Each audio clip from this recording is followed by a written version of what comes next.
अभी अभी सूरज उगा था और सूरज की सुनहरी किरणें पूरे गांव पर फैलने लगी थी। शशि अपने खेत में आ रहा था। इस बार उसकी फसल बहुत अच्छी आई थी। उसका हरा भरा खेत लहलहा रहा था। रास्ते में उसे उसका पड़ोसी माधव मिलता है। अरे शशि, इतने सुबह सुबह कहाँ जा रहे हो? खेत में जा रहा हूँ माधव। इतने सुबह खेत में जा रहे हो? हाँ, इस बार फसल बहुत अच्छी आई है। सोच रहा हूँ कि 2-3 दिन में अनाज के दाने निकाल लूं, फिर उन्हें बेच दूंगा। हाँ, इस बार तो गांव के सभी किसान बहुत खुश हैं। सबकी अच्छी फसल आई है। ऐसे हरे भरे खेत देखकर सच में बहुत अच्छा लगता है। हाँ, ये खेत तो हम किसानों के लिए अपने बच्चे की तरह होते हैं। इन्हें हम अपने खून पसीने से सींचते हैं और फिर कुछ महीने के बाद अगर ऐसी फसल आए तो इतनी खुशी होती है कि उसे शब्दों में बताना कठिन हो जाता है। हाँ, चलो आज मुझे थोड़ा समय है, मैं तुम्हारी सहायता कर देता हूँ। शशि और माधव दोनों शशि के खेत में आते हैं। शशि सामने दिखता है और उसका प्रसन्न चेहरा एकदम उतर जाता है। अरे अरे, ये क्या है सब? हे भगवान, ये सब क्या हो गया? भागो भागो यहाँ से। शशि के खेत में अचानक बहुत सारे कौवे आकर उसके अनाज के दाने खा रहे थे। इतने सारे कौवे अगर अनाज खा लेते तो पूरी फसल का नाश हो जाता। माधव और दोनों मिलकर उन कौवों को लाठी काठी से भगाने लगते हैं। माधव, जरा संभल कर, लाठी कहीं फसल पर न गिरे, सारे दाने नीचे गिर जाएंगे। हाँ शशि, पर इन कौवों का कुछ करना तो पड़ेगा। ये भी भाग जाएंगे पर थोड़ी देर बाद फिर वापस आ जाएंगे। हाँ, तुम सही कह रहे हो। मैं काम करता हूँ, घर जाकर एक जाल लेकर आता हूँ। उस जाल को यहाँ रखता हूँ, फिर कौवे फसल खाने आएंगे और इस जाल में फंस जाएंगे। हाँ हाँ, तुम जाओ, मैं रुकता हूँ यहाँ कौवों पर नजर रखने के लिए। शशि जाल लेने घर जाता है। माधव वहीं बैठकर कौवों को भगाने लगता है। कुछ देर के बाद शशि जाल लेकर आता है और खेत में बिछा देता है। फिर चलो, अब कौवे आ भी गए तो इस जाल में फंस जाएंगे। हाँ, अब हमें इन पर नजर रखने की आवश्यकता नहीं है। चलो, हम कुछ और काम कर लेते हैं। माधव और शशि दोनों दूसरे काम करने चले जाते हैं। कुछ देर के बाद शशि अकेला खेत में वापस आता है। अच्छा मजा चखा दिया उन कौवों को, अब फंसे होंगे जाल में। अभी जाकर देखता हूँ। अब उस जाल को कुत्तों के सामने रख देता हूँ। कुत्ते उन कौवे को मार देंगे, फिर वो गांव में किसी भी फसल को नुकसान नहीं पहुंचा पाएंगे। ऐसा विचार करते हुए शशि उस जाल के पास जाता है और देखता है वो वहाँ एक कबूतरी जाल में फंसी हुई होती है। उसके पैर में जाल फंसने की वजह से उसके पैर पर घाव हो गया था। मुझे बचाओ, मैं गलती से इस जाल में फंस गई हूँ। मैंने तुम्हारी फसल को नुकसान नहीं पहुँचाया है। तुम चिंता मत करो कबूतरी, मैं तुम्हें इस जाल से निकालता हूँ। ये जाल तो मैंने उन कौवों के लिए बिछाया था, पर दुर्भाग्यवश तुम इसमें फंस गई हो। रुको, मैं अभी तुम्हें मुक्त करता हूँ। शशि उस कबूतर को जाल से छुड़ाता है। वो उसे घर ले जाता है और उसके घाव पर लेप लगाता है। फिर मैं एक बात समझ नहीं पाया कि तुम हम मनुष्य जैसी बात कैसे कर सकती हो। ठीक है, तुम अब ये चावल के दाने खा लो, मैं खेत में जाकर काम करता हूँ। शशि कबूतर को अनाज के दाने देकर खेत में काम करने चला जाता है। रात को वो घर आकर सो जाता है। सुबह जब वो उठता है तब उसके बिस्तर पे सोने के सिक्के पड़े होते हैं। अरे ये क्या? ये सोने के सिक्के कहाँ से आए यहाँ? ये मैंने तुम्हें दिए हैं। तुमने? पर तुम्हारे पास ये सोने के सिक्के कहाँ से आए? वो सब तुम्हें बाद में पता चल जाएगा। तुम तो अब केवल इस बात से प्रसन्न हो जाओ कि तुम्हें रोज ये सोने के सिक्के मिलेंगे। वो कैसे? मैंने कहा ना कि तुम्हें बाद में पता चलेगा। अब तुम जाओ और अपने खेत के काम निपटाओ। आज तुम्हें फसल काटनी है ना। शशि अपने खेत में चला जाता है। 2-3 दिनों में शशि सारी फसल काट लेता है। अनाज के दानों को बोरियों में भरकर शशि आराम करने लगता है। कुछ देर के बाद माधव बैलगाड़ी लेकर आता है। चलो भाई शशि, इस अनाज की बोरियों को घर में रख देना है ना। देखो मैं बैलगाड़ी लेकर आया हूँ। हाँ चलो भाई, अभी इन्हें घर में रखते हैं, जाकर बाजार में बेच देते हैं। पर क्या इतने सारे बोरियों को घर में रखना सुरक्षित होगा? हाँ होगा ना, क्यों नहीं होगा। हम तो हमेशा अपने घर में रखते हैं सारा अनाज। तुम्हारी बात सच है, पर मैंने सुना है कि दूर किसी गांव में कुछ डाकू आसपास के गांवों में घूम रहे हैं। उनके गांव में अकाल पड़ा है, इसलिए वहां फसल नहीं उगती। सुना है कि वो डाकू हम जैसे किसानों का अनाज चुराकर ले जाते हैं और अपने गांव वालों को देते हैं। अच्छा, अगर ऐसा है तो हम कल के कल ही ये सब अनाज बेचने चले जाएंगे। अभी तो इसे घर में ही रखना पड़ेगा। माधव और शशि अनाज को बोरियों के बैलगाड़ी पर रख देते हैं और फिर घर आ जाते हैं। शशि रोज की तरह कबूतरी को चावल के दाने खिलाता है और सो जाता है। रात को जब शशि गहरी नींद में होता है, तब एक डाकू शशि के घर में आता है। सोते हुए शशि को देखकर, अच्छा हुआ ये घोड़े बेच कर सो रहा है। अब इन बोरियों को ले जाने में मुझे आसानी हो गई। चलो अब एक एक करके बोरी लेकर बाहर जाता हूँ। डाकू अनाज की बोरी उठाता है, तभी कबूतरी उसकी आवाज से बाहर आती है। अरे ये कबूतरी कहाँ से आ गई? हाँ लगता है इसने पाला होगा इस कबूतरी को।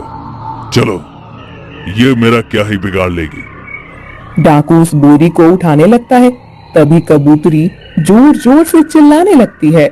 शशि उठो, वो देखो डाकू अनाज चुरा कर जा रहा है। शशि उठो जल्दी। कबूतर को इतनी जोर से चिल्लाते हुए देख डाकू हक्का बक्का रह जाता है। तभी शशि कबूतरी की आवाज सुनकर बाहर आता है। वो डाकू को देखता है और, अरे ये क्या, डाकू आ गया। अच्छा तो तुम्हें पता ही था कि मेरे पास अनाज है। रुको अभी तुम्हें मजा चखाता हूँ। शशि वहीं पड़ी छड़ी उठाता है और डाकू को पीटने आगे आता है। दोनों की हाथापाई होती है। तब डाकू अपने कमर से बांधा हुआ चाकू निकालता है और शशि पर वार करने ही वाला होता है कि तभी कबूतरी डाकू के पास आकर उसकी आंखों में अपनी चोंच से मारने लगती है।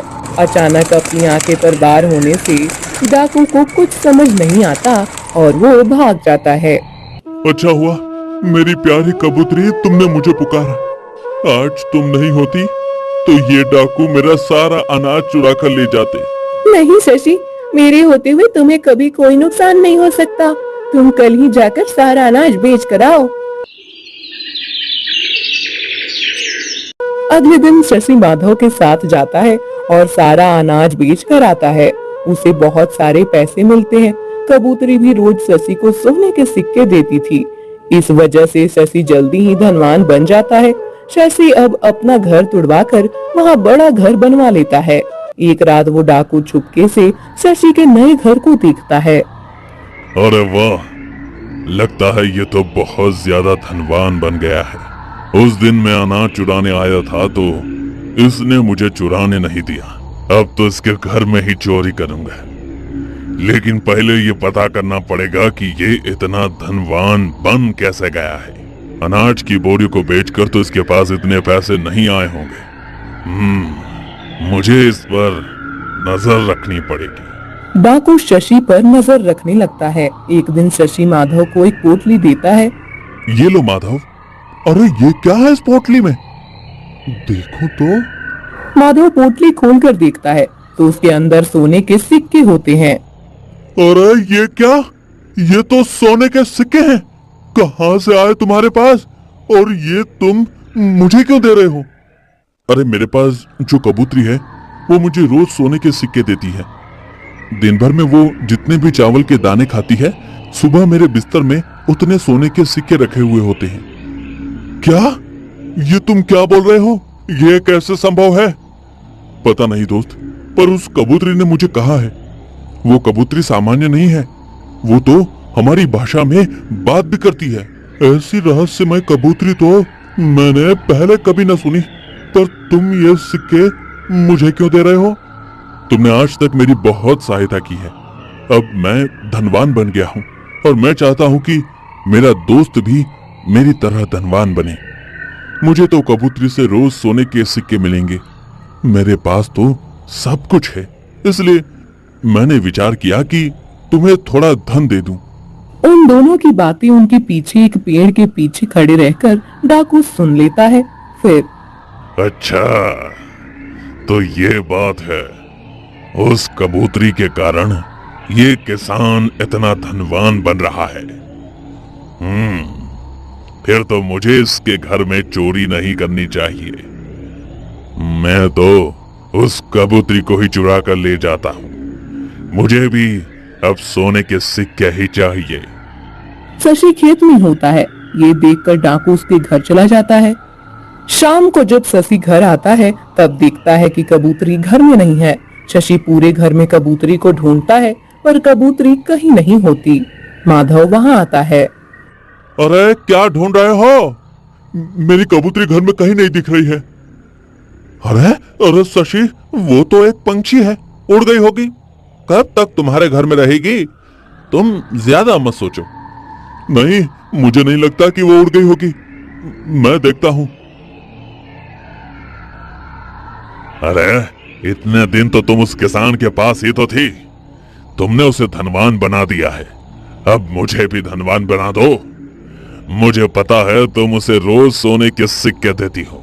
आज से तुम मुझे सोने के सिक्के दो, फिर मैं तुम्हें छोड़ दूंगा। मैं तुम्हें सोने के सिक्के नहीं दे सकती, वो सिर्फ शशि के लिए है।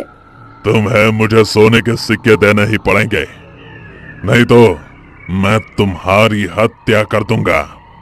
अभी मेरी मृत्यु का समय नहीं आया है मूर्ख। मेरे जीवन में अभी कुछ काम अधूरे हैं जिन्हें पूर्ण किए बिना मैं अपनी देह का त्याग नहीं करूंगी। अगर तुम मेरी बात नहीं मानोगी तो मैं तुम्हें मार दूंगा। ऐसा कहकर डाकू अपना चाकू उठाकर कबूतरी को मारने जाता है। तभी शशि पीछे से आकर उसका हाथ पकड़ लेता है। उस दिन तो अनाज की चोरी करने आया था, वो नहीं कर पाया तो अब मेरी कबूतरी को ही चुरा ले गया तू। अब मैं तुम्हें नहीं छोड़ूंगा। शशि और डाकू में फिर से हाथापाई होने लगती है।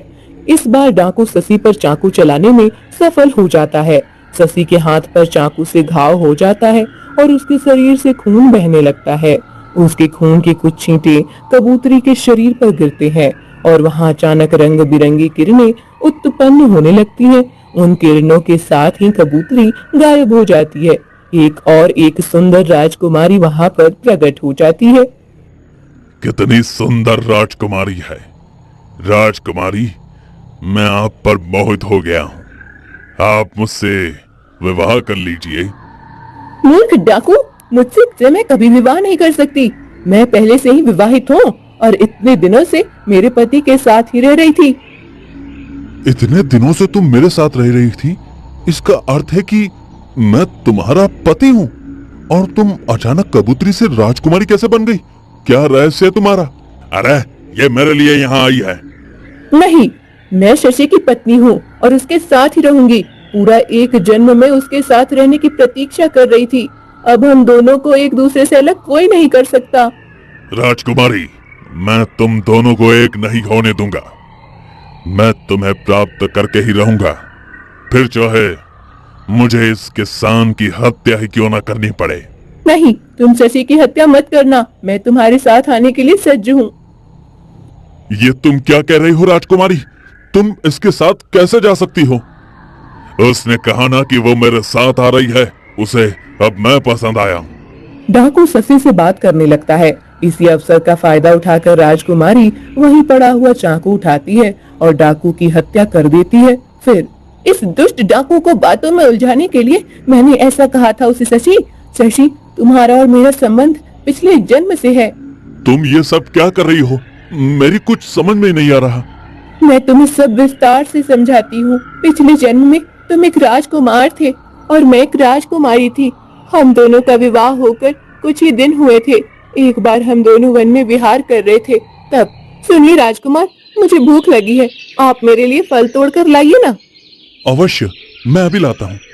राजकुमारी को एक आम का पेड़ दिखता है। जिस पर बहुत सारे आम थे।